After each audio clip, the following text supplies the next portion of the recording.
Update পাওয়া যাচ্ছে Ramen range যে আমরা দেখি সকালে একটা স্ট্রিং থাকে মানে একটা সাইন আপ করে রমেন রেঞ্জ 2022 সালে ওইটার মেয়াদ ছিল 2026 সাল পর্যন্ত।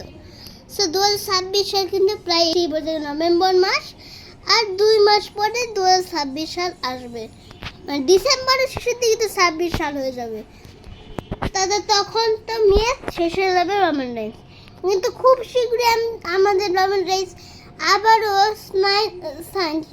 সাইন করে 2028 বা 29 সাল পর্যন্ত মেয়াদ নিবে, সেটাই আপডেটে বলা হয়েছে।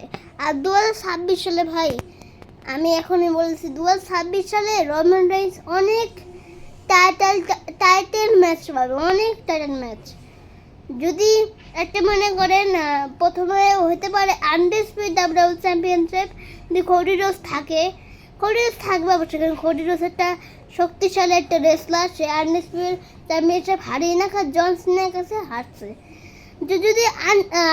যদি থাকে কোডি রোজের কাছে টাইটেল, তাহলে কোডি রোজ ভার্সেস রমেন রেঞ্জের মধ্যে আনডিসপিউটেড ডাব্লিউডাব্লিউ চ্যাম্পিয়নশিপ দেখা যাবে।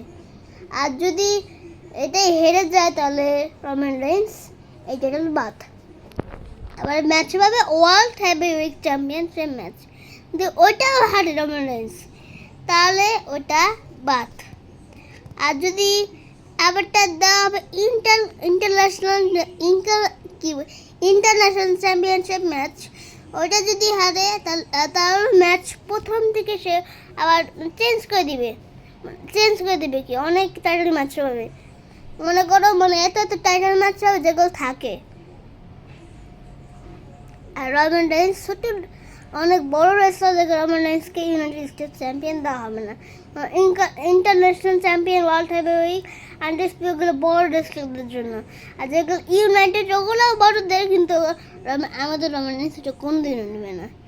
আর আমি বলে রাখলাম রমেন রেঞ্জ কোডি রোজের কাছে হারবে না, রমেন রেঞ্জ ওই ম্যাচটা তো জিতবেই।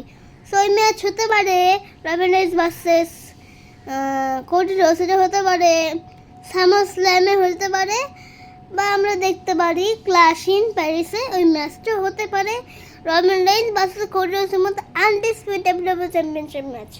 সেই ম্যাচে আমি বললাম গাইস জিতবে রমেন রেঞ্জ।